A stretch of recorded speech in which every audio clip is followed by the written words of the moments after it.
di Masjidil Aqsa itu ada 2 masjid kan, di situ ada Sakhra, ada satu lagi. Di situ ada satu batu tempat Nabi berdiri, itulah penghubung antara bumi dengan langit. Ini disebutkan seingat saya di kitab Tazkirah ya, tapi di situ nggak terlalu eksplisit.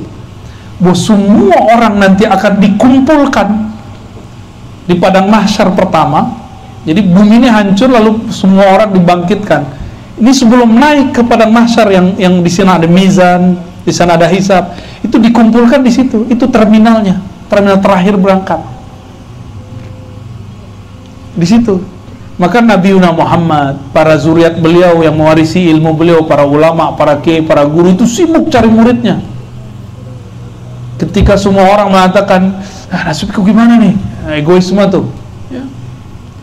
Para masyaikh, para kiai, para habaib yang memimpin umat mengikuti guru mereka, menjid mereka, Rasulullah SAW. Mereka mengatakan, ummati, ummati. Guru mengatakan, mana muridku, mana muridku. Begitu mereka. Jadi nggak mikirin kita, nggak mikirin dirinya, mikirin kita semua. Nabi Muhammad SAW diangkat di tempat itu. Itulah yang kita sebut kubah, apa namanya? Kubah Sakhra ya. Cuma mitosnya bercampur ya, wallahu alam, itu banyak cerita tentang itu. Ala kulli hal itu tempat memang kemudian girang diinjak oleh Rasulullah. Karena tiadalah satu batu Nabi injak kecuali batu itu bergetar. Ketika Nabi naik ke Gunung Uhud, itu kan batu semua merah. Itu bergetar langsung. Ya mirip-mirip orang kayak baru jatuh cinta, malam pertama disentuh ya menggigil. Oh ini lebih dahsyat lagi. Batu itu di semua benda ini ada ruh. Tapi rohnya beda. Ruh di kita ada lengkap. Di ruh kita ini Habib, ini lengkap sekali. Ada ruh Rabbani, ruh yang Allah tiupkan pertama. Nafaktu fihi min ruhi, itu namanya ruh Rabbani. Kalau di kitab Sidi Syekh Abdul Qadir Jilani itu disebut dengan Ar-Ruh Al-Qudusi, roh suci. Habib dulu lahirnya segede ini atau dulu kecil dulu, Habib? Mengkecil dulu ya. Sekarang Masya Allah tumbuh gak? Tumbuh ya. Maka di dalam diri kita nih ada namanya ruh nabati, roh nabat, roh tumbuh. Tulang sudah nggak tinggi lagi, karena kalau tinggi tulang nambah terus, rumahnya Habib harus direnov terus. Maka Allah berhentikan itu pertumbuhannya. Namun rambut masih tumbuh, gigi masih tumbuh. Alhamdulillah gigi nggak tumbuh-tumbuh. Kalau ya setiap Jumat kita harus ngikir, ribet sekali. Jenggot masih tumbuh? Alhamdulillah ya. Kuku tumbuh? Ya. Cinta masih tumbuh nggak? Wallahu a'lam bishawab. Saya juga nggak tahu masalah itu ya. Namanya apa tadi? Roh nabati. Ya. Itu pohon sama. Maka kita ini bisa dialog dengan pohon. Serius. Roh inilah nanti yang bisa memahami ketika semua pohon berteriak, wahai Muslim, di sini ada musuh Allah Yahudi. Itu roh itu. Kalau kita nggak melatih roh ini dari sekarang, rohnya pohon-pohon ngomong kita nggak ngerti ya, nggak ngerti kita kalau rohnya ngomong. Di dalam diri ini juga ada roh yang ketiga, namanya roh hayawan, roh hewan, roh hidup, ruhul hayat bisa disebut begitu. Dan ini sama yang ada di hewan, kucing sama. Jadi kucing punya roh ini persis kayak kita.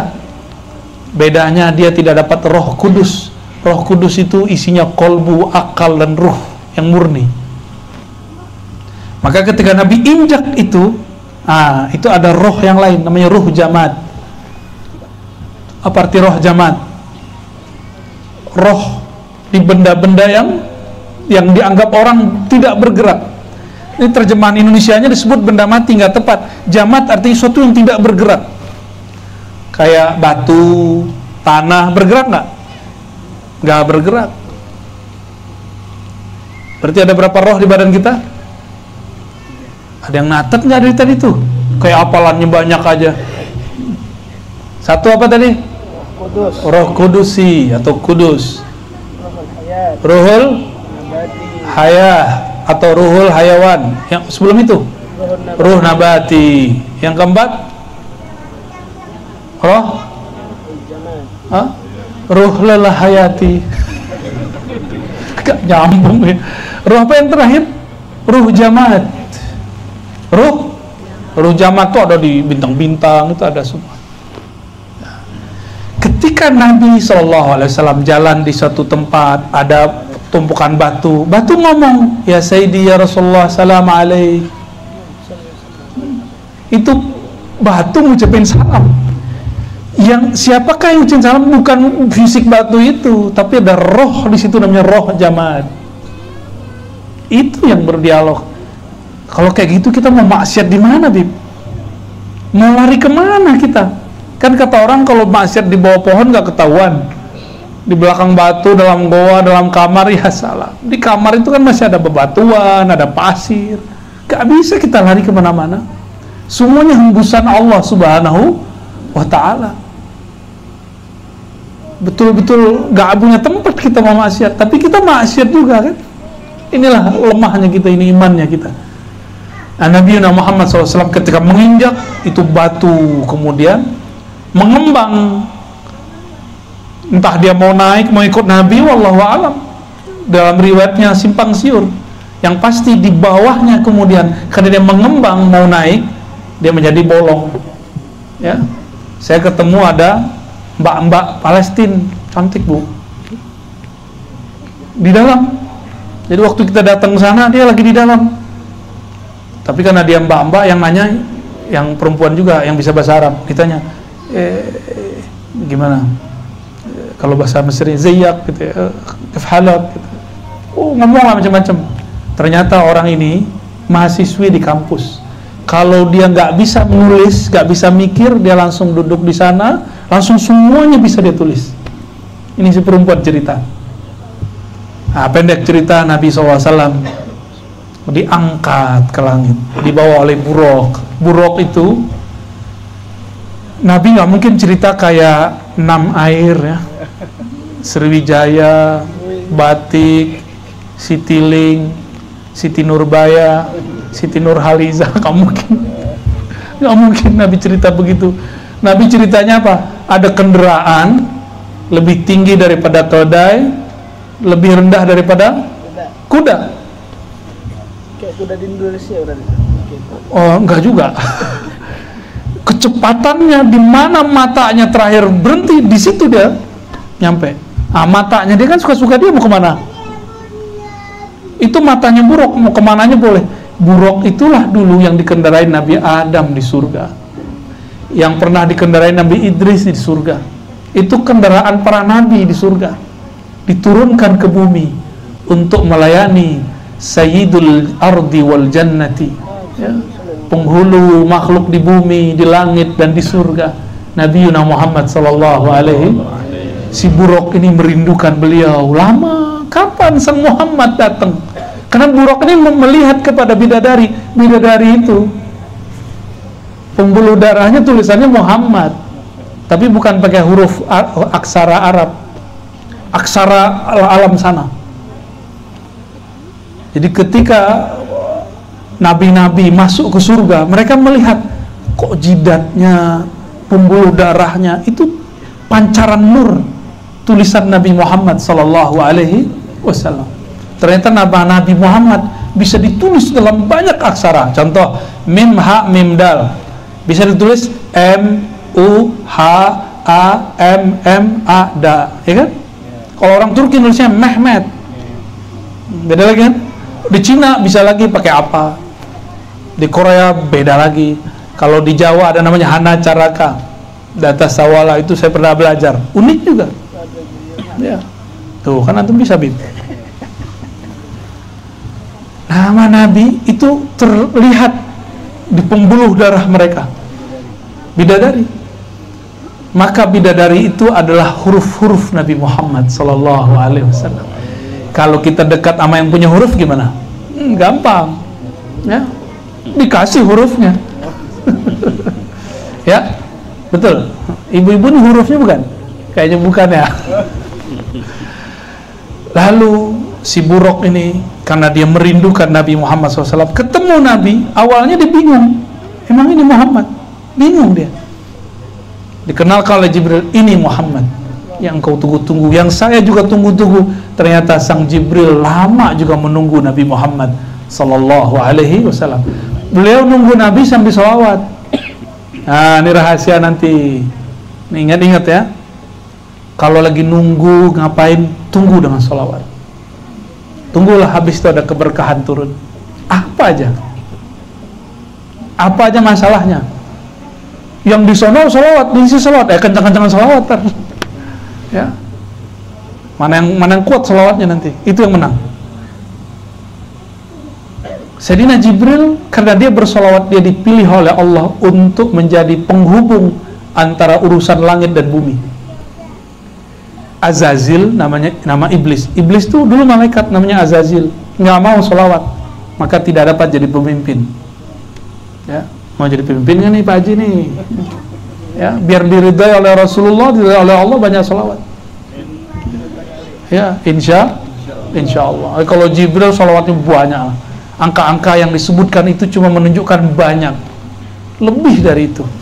Karena Jibril itu satu napasnya bisa khatam Quran ribuan kali. Selesai dia.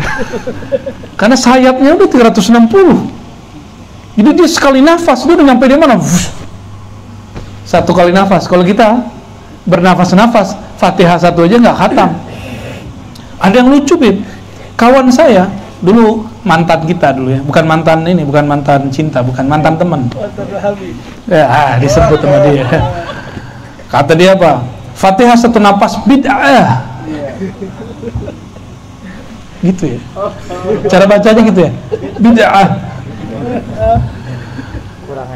Ya, ternyata ini orang nggak belajar ilmu riwayat, bahwa dalam riwayat Ahlul Quran ada cara baca Quran satu napas. Dan sanadnya kepada Sayyidina Jibril. Jadi Sayyidina Jibril kalau mau terbang, dia baca Fatihah satu napas, langsung nyampe di langit ketujuh, dia langsung nyampe. Dongeng apa lagi nih Aros ini ya? Atau nggak percaya, sudah. Itu Fatihah lebih canggih dari sayapnya Jibril. Sayyidina Nabi SAW ketika naik ke langit, tembus ke aras. Dalam hadis Imam Bukhari dikatakan faghashiyatni sababatun, tiba-tiba ada cahaya di atas cahaya, awan di atas awan, kilat di atas kilat, gak bisa lagi dibahasakan, meliputiku. Hilanglah Rasulullah saat itu. Tiba-tiba beliau tersungkur sujud di aras paling tinggi. Disitulah terjadi dialog. Isi dialognya Al-Fatihah, Alhamdulillahi Rabbil Alamin, dijawab sama Allah. Lanjut Ar-Rahman Ar-Rahim, dijawab Allah. Begitu terus. Jadi Fatihah yang kita baca itu lebih sakti daripada sayapnya Sayyidina Jibril. Sayapnya Sayyidina Jibril hanya tembus sampai Sidratul Muntaha. Tapi kalau Fatihahnya Nabi Muhammad SAW tembus sampai ke arasnya. Bertemu Allah, nggak perlu ketemu Allah di aras. Nabi Muhammad mau di mananya bisa ketemu Allah. Aras itu tempat sujud termulia. Masa satu kali sujud beliau di sana itu sudah mencukupi amal-amal semesta. Jadi jangan antum kira, ini kan yang nggak baca hadis kan lucu, Bib. Dikira Nabi itu ngeliatin Allah begini. Allah, kamu cakep ya. Enak amat begitu. Itu mah di kafe kali. Ini aras bukan kafe, bro. Aras itu artinya istana, singgasana Allah. Orang masuk singgasana nggak ada yang sok-sokan. Masuk istananya Allah, langsung tersungkur. Fakharra sajida. Nabi Muhammad naik ke aras itu sujud. Makanya amal sujud itu dipindahkan ke bumi. Jadilah amal kita sholat 5 waktu. Ini rahasia-rahasia sebenarnya. Jadi semakin orang kepalanya ditaruh di bawah, ruhnya akan semakin naik ke aras Allah Subhanahu wa Ta'ala. Kalau namanya ada di sana. Kalau namanya nggak ada di sono, ya nggak naik-naik. Ya. Jadi ke aras itu ketemu Allah atau sujud. Rasulullah mau ketemu Allah di mana aja bisa. Ya, kemana aja, di mana aja bisa. di aras itu beliau sujud di Bait Ar-Rahmani, karena namanya Ar-Rahman 'alal 'arsis tawa. Allah yang Maha Rahman beristawa di atas aras, bersemayam di atas aras.